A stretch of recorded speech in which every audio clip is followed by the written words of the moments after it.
Direto ao ponto. Oferecimento Plataforma Intacta 2 Extend. O futuro da soja é seu. A Prosmate, Associação dos Produtores de Sementes de Mato Grosso. Olá, está no ar um programa Direto ao Ponto. Hoje eu vou conversar sobre o cooperativismo brasileiro, cooperativismo do Mato Grosso. Eu tenho aqui comigo Frederico Azevedo. O que é que a gente chama de popular Fred, né? Que é o maior homem de Mato Grosso, né? Só no tamanho, no resto eu estou tentando chegar lá. Seja bem-vindo, Fred. Obrigado, Glauber. Obrigado pela recepção aqui para a gente poder falar um pouquinho do cooperativismo. Eu queria primeiro que você falasse de você, tá? As pessoas aí querem te conhecer um pouquinho mais. Você que eu te conheci, né, como advogado. Né? Muito interessante, você era advogado na época. Eu lembro que você fazia algumas ações, até com o Marcelo, que... Eu nem sei se você não fez alguma ação para nós ali na época. Acho que o negócio Eu lembro que teve uma época que a gente entrou ação até contra a Emirates lá de passagem aérea. Mas, enfim, aí... Depois você veio para a própria ProSoja, né? Depois você foi para a ProSoja também, Mato Grosso do Sul. Mas me conta um pouquinho de você. Você é advogado, por que você veio para o setor agrícola? Qual que é essa história sua? Você veio da onde? Conta um pouquinho aí. Glauber, a minha família, eu fui criado no Mato Grosso, né? Eu vim para cá em 89 e só saí um período para fazer faculdade fora, né? Eu fui fazer Direito no Rio de Janeiro.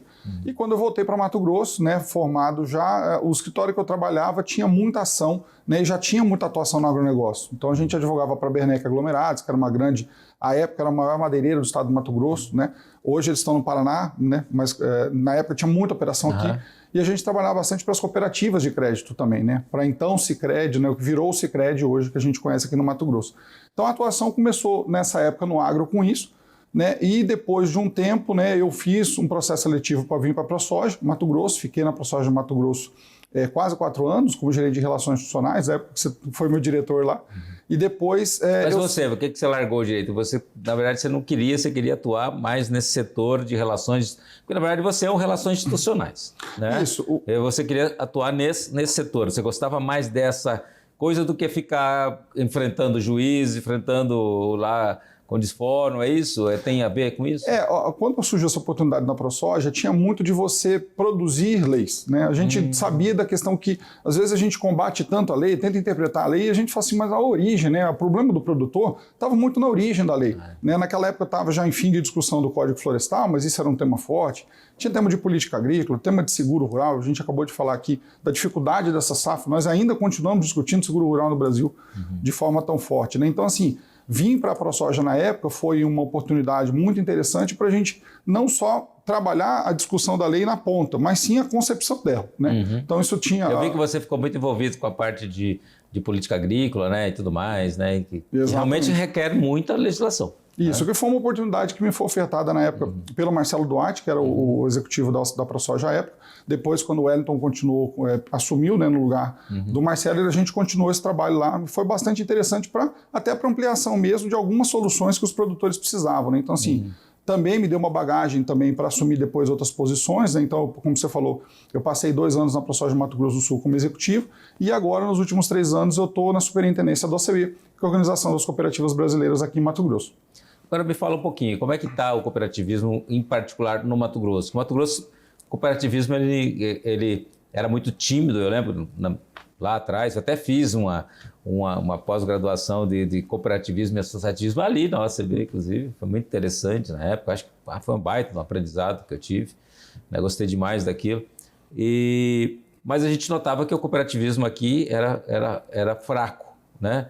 A gente, na época que a gente estava fazendo esses cursos, foi quando teve uns cooperativismos para criar a questão do biodiesel. Exatamente. Eu criei uma cooperativa lá em Campo de Júlio, o Rui Prado criou lá em Campo Novo, e aí surgiram algumas outras, mas aí a gente sempre notou um cooperativismo mais forte, por exemplo, até ali na região de Sorriso, que tem nosso amigo Piccoli, né? Exatamente. O saudoso, beijo, Piccoli. Aí o Piccoli, né, que na verdade sempre envolvido, lá é muito forte o cooperativismo lá, mas é o cooperativismo que era de compra. Como é que está mudando? Qual que é o cenário? O algodão também se uniu, no caso a gente tem algumas cooperativas que fortaleceu bastante, mas eu queria que você desse um cenário, o que está mudando, o que está avançando no cooperativismo? Glauber, a gente vê movimentos específicos do cooperativismo, principalmente agropecuário, nesses últimos anos, né? O primeiro ponto deles aconteceu se juntaram na dificuldade, né? Tinha uma dificuldade, se junta para fazer compra, para poder ganhar volume, né? Isso era muito forte, né? Hoje as cooperativas do estado de Mato Grosso, do agro, elas já estão mais consolidadas nesse sistema de compras. Então, assim, eles já entenderam que o ganho de escala é muito bom, né? Na média, nós estamos falando de uma redução de custo de produção, dados do IMEA, do último estudo que a gente fez, de 15% de redução de custo de produção pela compra conjunta, né? Isso quando você pega alguns produtos chega a 25%, então varia um pouco de produto para produto. Mas a gente tem reforçado bastante com elas o papel agora do próximo passo, né? O próximo passo é, vamos nos industrializar? Industrializar no quê? Né, a gente vê que as cooperativas de algodão já saíram na frente disso, né, estão muito fortes na industrialização, fábrica de fiação, se juntaram com a armazenagem, então isso aí, esse sistema no algodão está bem interessante. O que a gente tem estimulado agora, as cooperativas mais voltadas para grãos, soja, milho, né, e também tem outras iniciativas de pulses e tal, é para que elas também comecem a entrar nesse modelo, por quê? Porque a gente acredita muito nesse modelo como uma solução para alguns problemas que o Mato Grosso pode passar por conta da reforma tributária. Isso que eu estou falando é público, a gente está mudando a tributação brasileira para o consumo, né? Mato Grosso é uma grande Campinas, né? 3 milhões e 700 mil habitantes, 3 milhões e 300, perdão. Então uma grande Campinas tem 3 milhões e 100 mil habitantes. A gente precisa industrializar o estado.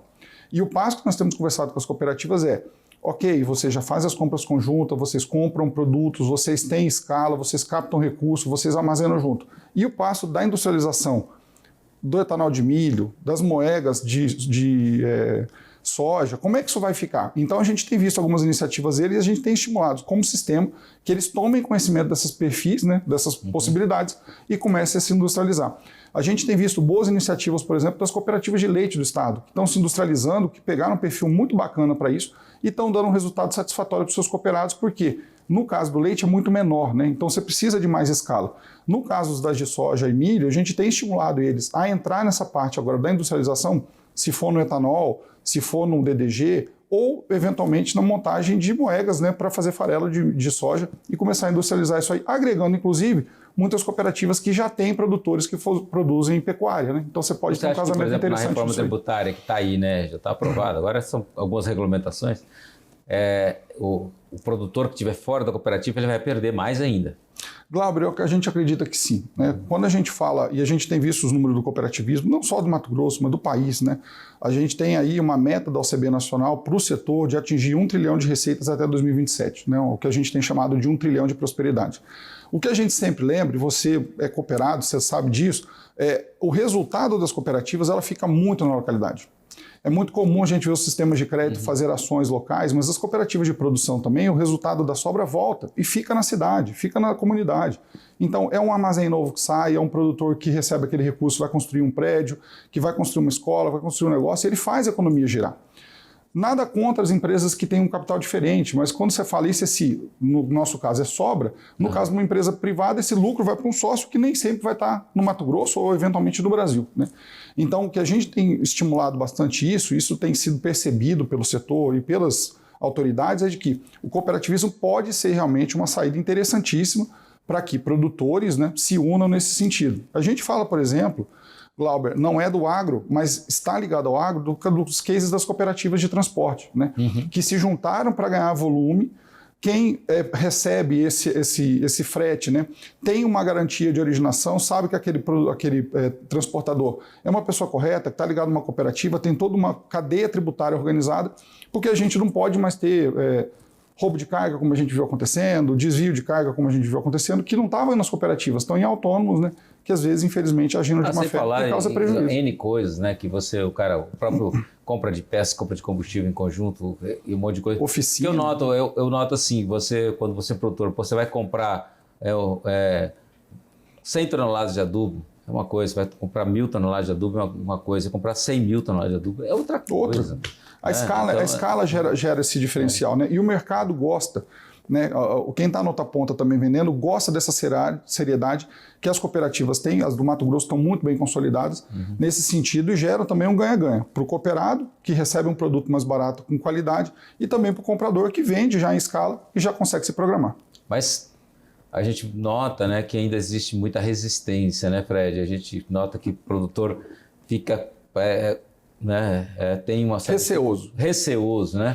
É incrível, né? Não sei se a italianada aí, amiga, né? Fica tudo meio assim, será que eu vou entrar? A gente vai conversar um pouquinho sobre isso no próximo bloco. Você não saia daí. Já voltamos.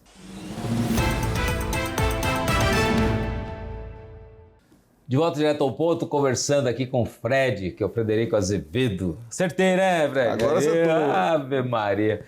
Aí, Fred, a gente estava conversando aqui sobre o cooperativismo, essa resistência. Eu sempre conversei muito com o meu amigo Piccoli, né, que está bem vivo, está 1000 por hora. Eu sempre conto com ele viajando para aí. Agora ele está mais folgado, né, que agora ele dá uma passadinha lá na praia, né? Fica uns dias. Isso aí. Então o Piccoli arrumou uma mão de obra barata, que é o filho dele, né, para trabalhar agora. Agora ele dá uma passeadinha, mas ele está com um desafio interessante, em breve vocês vão estar sabendo, é muito bom. O Pico. Então, mas eu queria, assim, a gente sempre nota que eu lembro, a gente sempre conversando muito com o Piccoli sobre isso, e o próprio Cineri, né, o baita cara também, que é da parte de crédito daí agora, né, no Sicredi, essa dificuldade, eu noto, por exemplo, a dificuldade que o produtor aqui tem de se agregar a uma cooperativa. Já no Sul, não. A gente nota que, no Paraná, você não encontra. O produtor, ele muitas vezes é associado de 4 cooperativas, assim, diferentes. É coisa incrível. E aqui no Mato Grosso você nota essa dificuldade. Em vez de você criar uma cooperativa, parece que é uma desconfiança, é receoso. Ele acha que daí, ou já deve ter acontecido algumas coisas erradas lá atrás, que um tinha que garantir o outro. Hoje não é assim ainda. Ou existe uma certa segurança. Explica. Eu, por exemplo, se eu for me agregar numa cooperativa ali, e aí, de repente, essa cooperativa fez coisa errada, sei lá o quê, tem chance de fazer, eu vou me prejudicar? Explica um pouco isso, porque o produtor, ele está nos ouvindo, ele parece que tem medo de algumas coisas. O Glauber, eu sempre cito que cooperativa, você precisa entender o seguinte, montar cooperativa é fácil, difícil é você manter ela em pé. Montar cooperativa, você vai reunir 20 pessoas com o mesmo propósito, cria um estatuto social e vão começar a trabalhar. Precisa do CPF, tendo CPF, está tudo certo. A questão não é essa. A grande questão é assim, você tem que entender com quem você está se associando, é seu sócio. As pessoas são sócias na cooperativa. Então, essas questões de gestão que você tem falado aí, que às vezes pode criar algum risco e algum receio dos produtores nisso, a gente sempre orienta o seguinte, a gestão tem que ser profissionalizada, primeiro ponto, né? Aqueles cooperados podem ser excelentes produtores, mas você precisa de uma pessoa fora dos sócios para tomar conta do negócio, que é um executivo, que vai ser um gerente, que vai tocar a operação do dia a dia, que vai ser cobrado por aqueles resultados. Um outro ponto importante que o sistema OCB estimula bastante são o que a gente chama dos processos de autogestão. A OCB, né, através do Sescop, tem um programa chamado Autogestão, que é um sistema que faz todo o monitoramento da cooperativa, de regularidade, de identidade de cooperativa, de atos tributários realizados. Para que isso? Para você garantir na ponta o resultado para o cooperado. Isso passa por um conselho fiscal atuante também e por um conselho de administração que seja transparente na prestação de contas para o cooperado. Né? Nas cooperativas de produção, a maioria das tomadas de decisão de compras são todas feitas em colegiado. Né? É muito raro você não ter um caso desse sentido que se passa, digamos, uma procuração, né? Quase com uma procuração para o gerente tocar. Então, essa questão de estar acompanhando no dia a dia, de estar junto, entendendo, eu sou sócio dessa cooperativa, eu preciso trabalhar no dia a dia dela, é o que vai gerar o mínimo possível de problema, né, de uma eventual gestão. E a gente sempre estimula, né, essa questão da gestão profissionalizada, não porque os cooperados não sabem gerenciar o negócio, sabem, a gente sabe disso. Só que no dia a dia, quando você tem um terceiro, a cobrança para ele vai ser de uma forma diferente. Então, e a gente tem visto que todas as empresas, né, inclusive cooperativas, né, que estão com resultados muito bons, todas elas entraram na gestão profissionalizada. Você citou aqui muitas cooperativas do Paraná. Elas entenderam há muito tempo, Glauber, e isso é um recado importante aqui para as nossas cooperativas do Mato Grosso, que esse ganho de escala, lá estava só, nós estamos ganhando só talvez hoje na compra conjunta, na venda conjunta. No Paraná eles já entraram num sistema há muito tempo de o que essa produção pode agregar com outro cooperado, então o milho que ele está absorvendo vai virar uma ração que vai passar para um outro cooperado que vai produzir suíno, que vai produzir frango, que vai produzir outra coisa e vai embora. É uma cadeia, né? É uma cadeia. A gente acabou de ter uma notícia, né? E um outro tema muito importante, Glauber, que é a própria união de forças entre cooperativas, né? A gente teve semana passada no Ministério em Brasília, né, com o ministro Fávaro, e estava conversando com o presidente de uma cooperativa lá, que se juntaram 5 grandes cooperativas para produzir em conjunto malte. Então eles estão produzindo, eles têm produção de soja, milho e tal, mas estão produzindo uma maltaria, montaram uma fábrica de maltaria, não uma cooperativa, 5 cooperativas, com um contrato de 10 anos de fornecimento de uma grande cervejaria brasileira. Então o que acontece? Eles têm um produto comprado para 10 anos. Então conseguiram se estruturar num volume para isso. E a gente acha que isso é uma grande solução para as cooperativas de Mato Grosso, Glauber, porque você imagina, nós estamos falando em Mato Grosso entre 33% a 40% da produção de soja, milho e algodão agregado dentro das cooperativas agropecuárias do estado. Ou seja, o poder de alavancagem de força que a gente tem é muito grande, mas precisa ainda ter uma união um pouquinho das cooperativas para entender esse negócio e conseguir ganhar mais escala ainda. Não, a gente fica observando, né? Nos Estados Unidos tem a cooperativa lá, as cooperativas de produção de etanol, né? Eu vi lá no Paraná, por exemplo, agora tem um pessoal que está criando uma cooperativa para produção de etanol também. Então eles têm o milho, eles têm a pecuária, eles já têm uma cooperativa de pecuária, que eles têm uma marca de carne especial que tem gôndolas em alguns supermercados. Então o cara, para entrar, ele tem que seguir um padrão de qualidade, aquele boizinho tem que abater com tantos meses e tal. Descomoditizado, né? Um produto premium. Isso. É lindo, eu já fui lá, eu filmei e inclusive degustei. Entendeu? Assim, comi aquele churrasco assim feito lá. Muito interessante, muito interessante. Aí, então, lá, mas nessa cooperativa deles já produzem a ração, né? Fornece, acompanham, já tem tudo. Os zootecnistas. Ganha escala em todo sentido. Ganha escala em todo sentido, porque na verdade você imagina, cada cara vai contratar um zootecnista, um veterinário, ele já tem tudo isso. E agora eles vão montar uma indústria de etanol para aproveitar o DDG, que estão mais interessados até no DDG do que no próprio. Mas assim, então, ou seja, você nota que lá, e aí eu vejo, assim, quando eu converso com os produtores lá, eu vejo todo empolgado, lógico que eu noto essa preocupação deles, como é que vai ser isso? Pô, é bastante dinheiro envolvido. O investimento é alto e tudo mais, você fala, poxa, né? Mas eu acho que tudo tem uma forma que eles falou, questão de gestão, de olhar, de cuidar. Né? Não é assim, vou entrar na cooperativa e dane-se, vira as costas. Só vou lá na Assembleia uma vez por ano. Não pode ser assim, né? O participar do dia a dia é isso.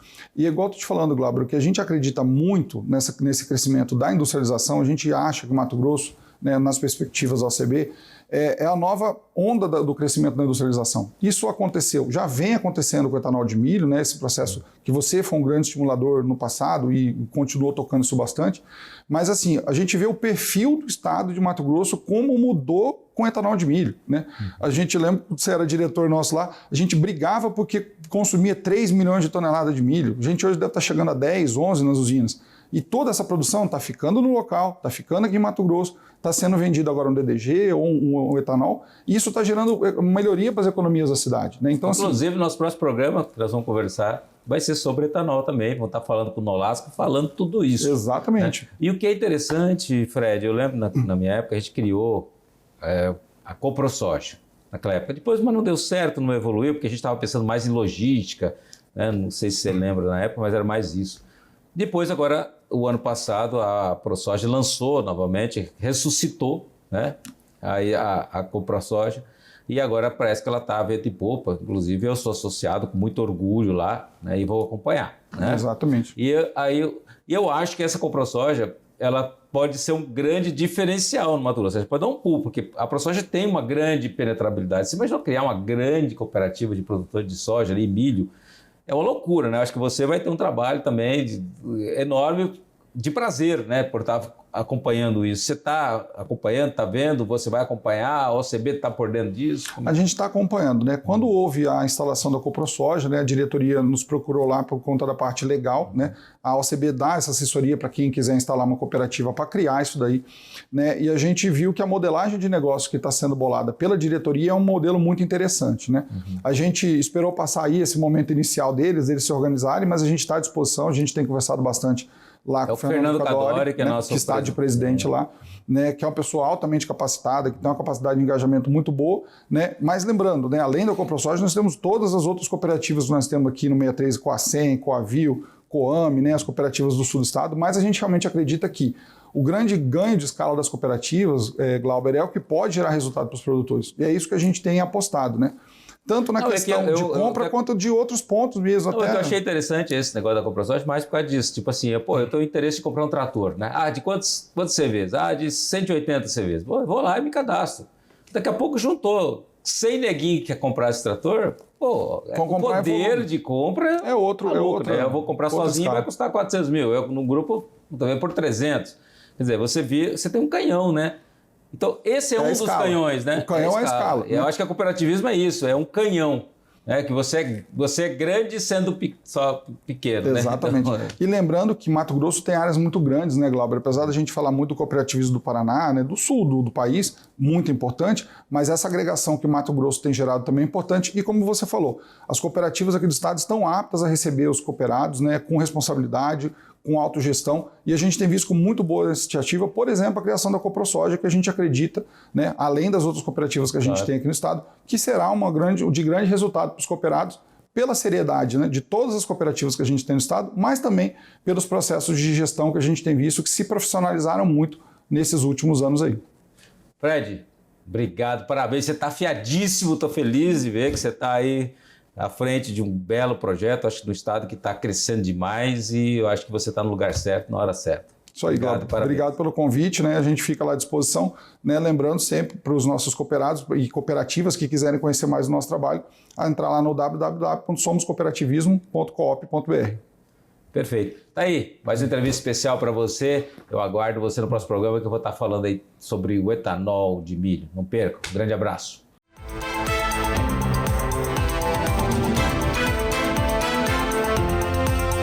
Direto ao ponto. Oferecimento Plataforma Intacta 2 Extend. O futuro da soja é seu. A Prosmate, Associação dos Produtores de Sementes de Mato Grosso.